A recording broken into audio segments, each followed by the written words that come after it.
Nice to see you, Jane. Oh, good to be back. Here we are. Couple of things that I think that we wanted to bring to the forefront of, I would say, first off, first visit to a new stylist. Oh, what are your expectations? What are my expectations? Oh, goodness. How are you even making the reservation? What are some red flags to you when you try someplace new? Well, first red flag to me would be expressing interest and it taking days to hear a response. So a delayed response, that would Yeah, be a huge red flag. I agree. It's like, do you even want people or not? Mm-hmm. I have had that because there have been some artists that I've taken note of in my travels. And when I had messaged them, which I'm assuming I believe they were fully independent, they would take an ungodly long time to get back to me. And Mhm. that was annoying. Yeah. I found them People want to be heard too. Yeah, yeah. So if you're an independent, we just highly suggest that you take note of those few things. So that's a red flag to you, Jane. Yeah. What's another one? If you were visit someplace new. If I walk in and I notice dirt everywhere Oh, and dust. oh, cleanliness matters. Absolutely. And you kind of have to look at it through a client perspective too. I mean, they don't want to get their hair done at some place that's got dust all over the ceiling fans or light fixtures. I mean, if that's dirty, it makes you think kind of like a restaurant. Yeah. What else haven't you cleaned? Very much a restaurant. What else is lurking? Yeah, absolutely. Is there some other violation of code going on here? Um, if the shampoo bowl is leaking and they keep on tossing towels on the ground, oh, not that one. And then 4 weeks later you come back, oh, not that one, not fixed yet, not fixed yet. Yeah, that's no, that too would be a red flag. Yeah.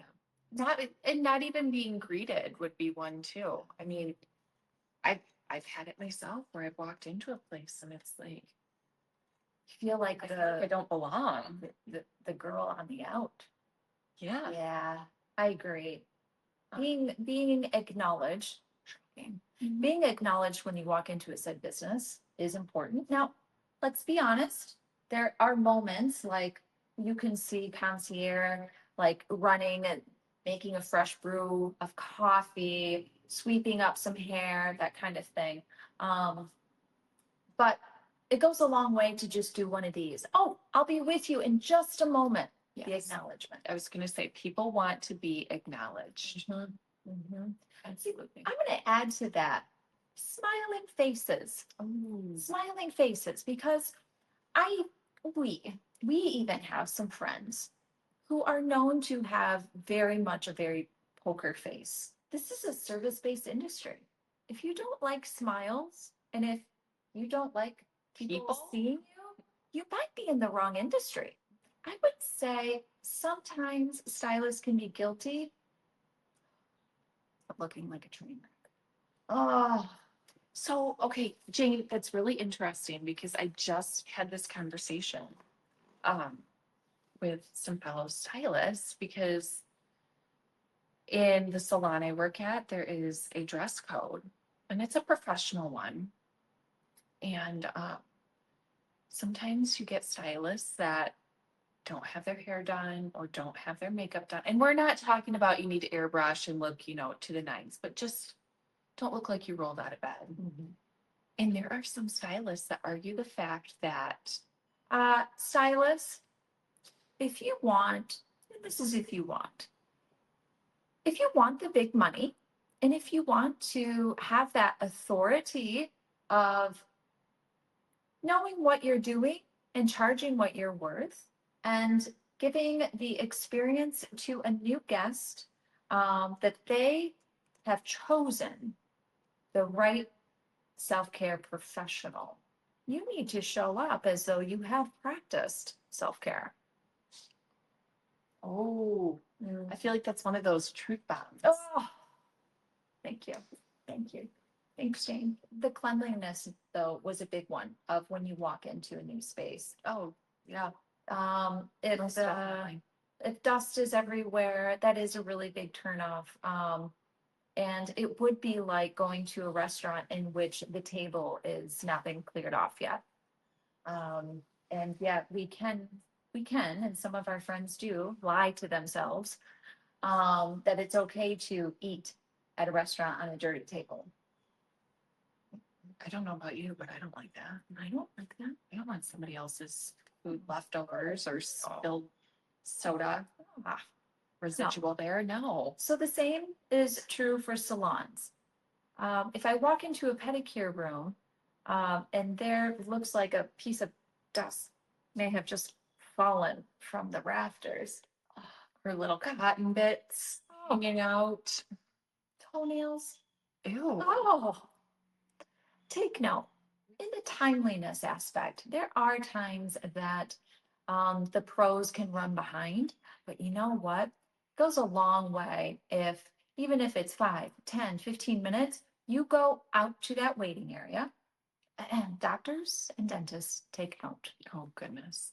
From another perspective, too, as a stylist behind the chair, if I'm running behind 10, 15 minutes, it happens earlier in the day. It doesn't just happen as Yes, client gets there. it's not just a sudden. So a courtesy call, I have done this, just saying, hey, I'm running about 15 minutes behind. Feel free to come in Yes. a little bit later. I don't want to waste your time. Mhm. And then thanking the guest for their flexibility when they show up. I think that's amazing. Everyone wants to be appreciated and wants to have be acknowledged. Mhm. So I think that's a huge thing. So if you have chosen to work in a team-based salon, uh, being aware of your surroundings and your fellow teammates goes a long way rather than the tunnel vision.